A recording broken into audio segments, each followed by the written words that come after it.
Hi, this is Barbara Sanders, and it is April 4th, 2025.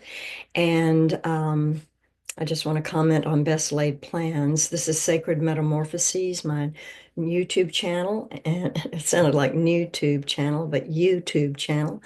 And I've got an idea, and I've tried to check out with the people who do this, but I want to read something or some things over time that have meant so much to me. And I just got a new Oracle card deck, and this one is by Alana Fairchild. She has written and gotten the artwork for at least three of the Oracle decks that I have. One is a Rumi Oracle deck, and one is a Kali, Kali Oracle deck.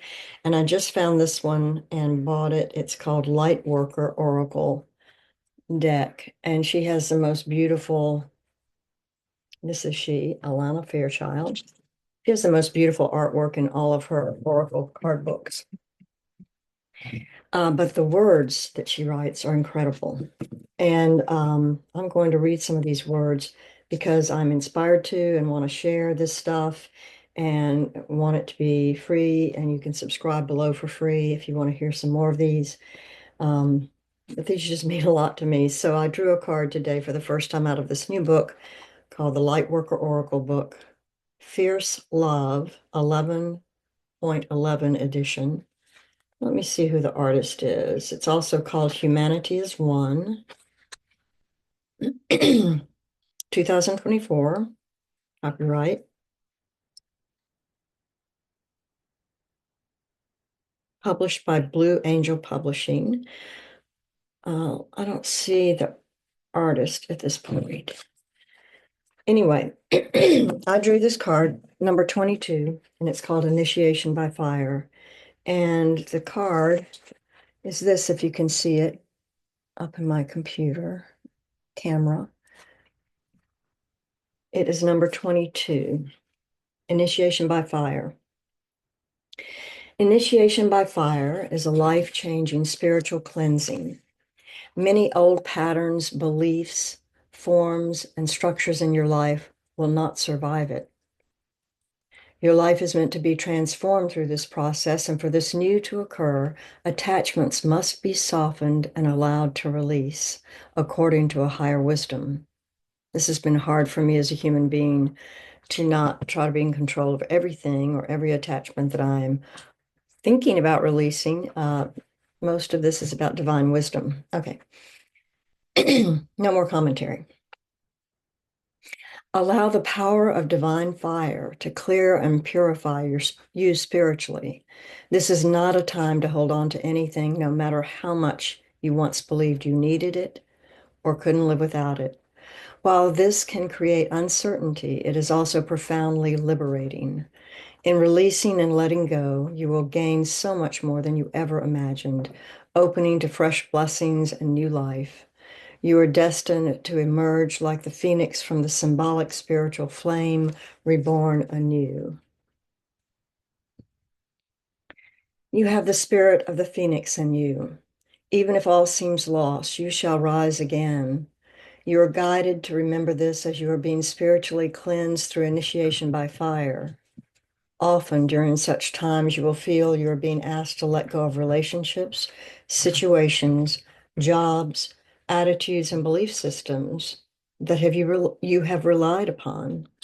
These things likely feel essential to you, the very things that you couldn't imagine living without. You might have unintentionally placed more faith in that person, place, belief system, or identity than you placed on the divine plan for your life. You might hold on to them rather than allowing the divine to guide you. On the earth plane, attachments form, and there will be times when those attachments become confining rather than supportive, and so need to be released. During the initiation by fire, all such attachments are spiritually burned clean. Clearing attachment does not necessarily mean that there will no longer be connection. Connection is based on love, and although releasing attachment may result in certain situations or relationships no longer forming part of your life, that will only occur when the energetic resonance was missing or where a karmic contract has been completed.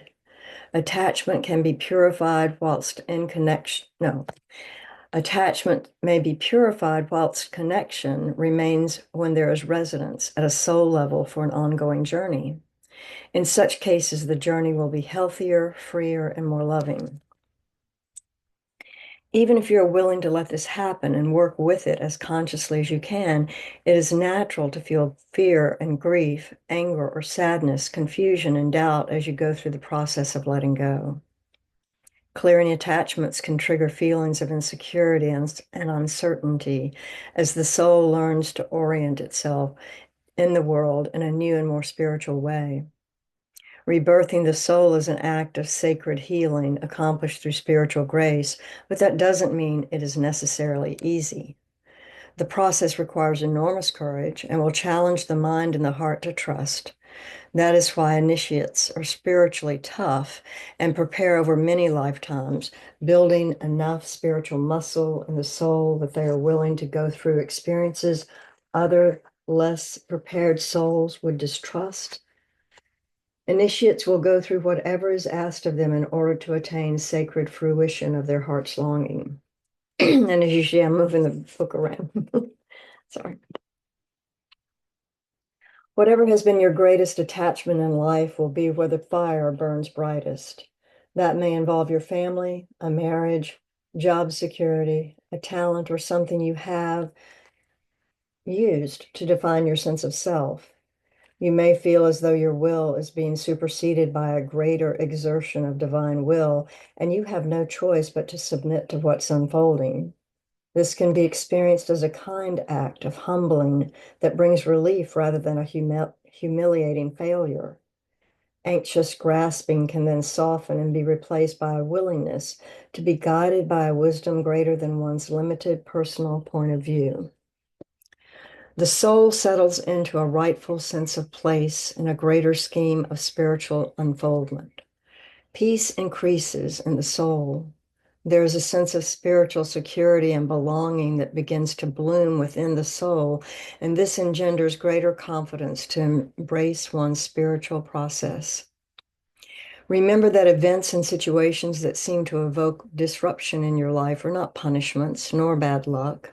They are the movements of reality jostling the keys of your soul's liberation.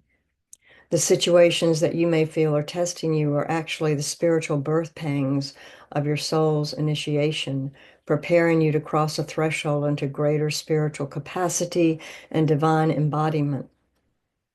You are outgrowing what you have known, and though it can feel disconcerting or even downright intimidating to face the unknown, you are ready. Remember that the power of fire is destructive only in part. It also stimulates rapid new growth. At the right moment, you will spring back and your ascent will be swift. Soon you will realize it is time to feel excited about new possibilities. A new way of life is emerging for you with more freedom and truth because of the inner healing work you have been doing on your spiritual path over lifetimes. Use your inner courage and faith during this initiation. This particular initiation is what separates you most physically and dramatically from what you have known. It is the divine making its presence felt in your life, and it will be one of the most freeing and empowering experiences you'll have whilst in the physical body. It can also ask you to confront fear and insecurity in the deepest way as you learn to trust your soul's journey unconditionally. This is the initiation that sets a truly profound and irreversible spiritual evolutionary shift in motion in your soul. It helps you cross the threshold of transformation akin to that of the caterpillar and the butterfly. There's no going back once such a change has unfurled. Keep your eye on the inner transformations that are occurring rather than you're fearing the outer changes. You are strong enough to experience this process and thrive into new life. And this is her invocation. Through my own let me start over. Through my own free will, I choose to trust in the warm love and brilliant wisdom of divine fire to cleanse my soul and ripen my spiritual path. I have the spirit and power of the phoenix in my soul. Through this journey, I will let go with grace and surrendering that which has been, and then I will arise anew. I surrender my process into the guiding and protective grace of love, so my soul will be liberated into rapid growth toward new life, completely aligned with the will and wisdom of the universal heart. May I be held in tenderness, mercy, and grace as I successfully pass through the initiation by fire into the fearless love of my true nature. So be it. And I want to remark about what I said at the beginning, and then I got lost with myself. I said best laid plans. So I read this only moments ago for the first time, and I wanted to read it outside where I'm in Florida, and the wind is wonderful, the breezes are amazing, and the birds are singing. And I set myself up to be outside with the wind. It's going to be very dramatic. And all of a sudden, the fishermen across the canal decided to turn on pull on his power washer for his boat. And I was like, oh no, this is messing me up. Anyway, so I accepted what is and came inside to do this reading. And I also want to tell you a little bit more about Alana Fairchild. She's a beloved Australian author, creative visionary, and modern mystic. She's quite incredible. And so you can also look her up, Google her. And she has a devoted global following through her community of the sacred online happenings and courses, social media, and in-person events. Says this the genuine spiritual alchemy that Alana catalyzes into motion sets her teachings apart. And I totally agree with that. Her oracle books are quite incredible. I've watched her on video some, taken a few of her classes. Says her work has touched the hearts of people around the globe, bringing more divine beauty, wisdom, and peace into our world to support the evolution of humanity. And that is why I'm here, the evolution of humanity.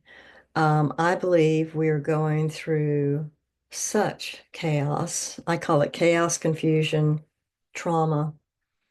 The stock market crashed yesterday on the 3rd of April because of our administration or one personality who believes in tariffs without really understanding the process of how that can take down the US market, and globally it can take down the market, causing prices to go up, inflation to go up instead of everything he promised to people. I hear there's a meme on some of the social media that says something like this is from Republicans who say, I'm depressed today. This was yesterday. I'm depressed today because Donald Trump is doing all the things he said he would do in his campaign, but which I believed he wouldn't. And I remember during the campaigns last year, news media and all sorts of people saying, believe what he is saying, listen to his words, listen to what he's saying. Sure, he said, I'll lower prices so the middle and lower classes or poorer classes or the oppressed can blossom and bloom. But he also said, I'm going to, invoke tariffs and a trade war. And those two things don't work together. And sometimes we hear only one part of that and we make mistakes. And lots of people in this country made a mistake last year in voting for him. And now we have to deal with it. And so part of my hope and my interest in spreading the evolution of the divine while we're human is, that's a weird way to say it, the evolution of humanity while we are divine is that there is a lot more going on underneath and behind the scenes in the divine wisdom. And we as humans need to take part and really clarify our values and our beliefs and act upon them so that we can change some of the idiocy and ridiculousness and the cruelty of some of our leaders. Um, so I will be saying more about this, not just politically, but because I think that we are changing, we are transforming into a new world, the new human, the great turning, as some people call it. There is a lot of hope in this change, but as the reading said, we may be burning it all down before new growth can occur. It may all burn down before new growth can occur. And we Americans, or I, as a kid who grew up after the Depression, aren't used to this. We're not used to everything falling apart.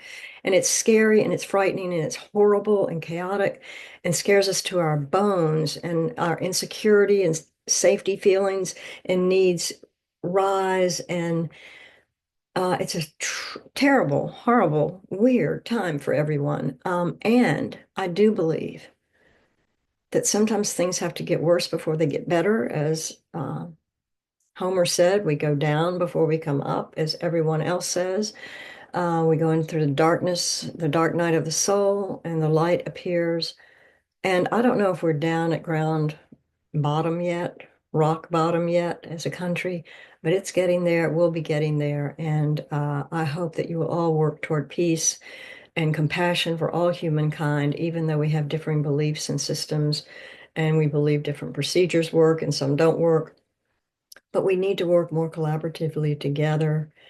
And as I'm burning down my beliefs, attachments, or divine wisdom is doing that for me, um, I'm trying to release the things that no longer serve me. I'm trying to let go of things that I've held on to for dear life, my identity as a therapist, uh, my family. I will contain and retain and connect to all through time and have through time.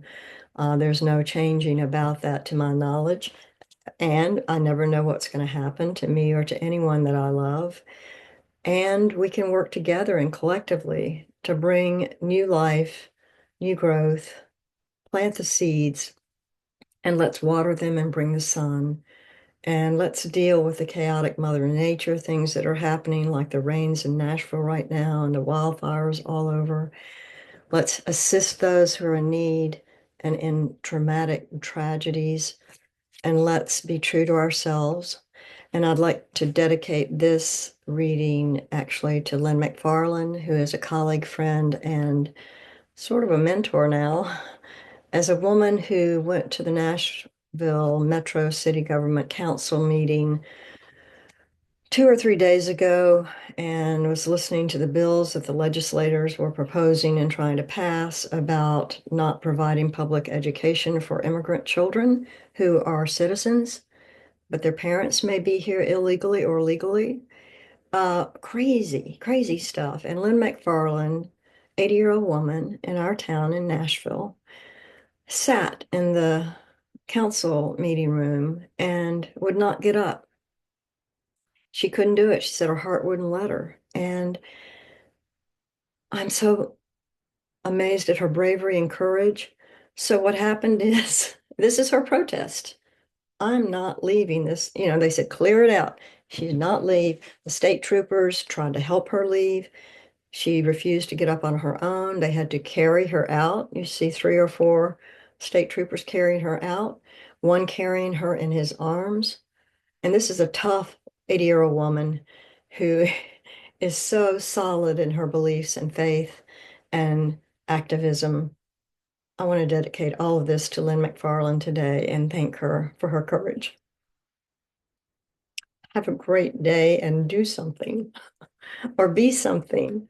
Shine your light and your radiance, glow and share it with others. Bye.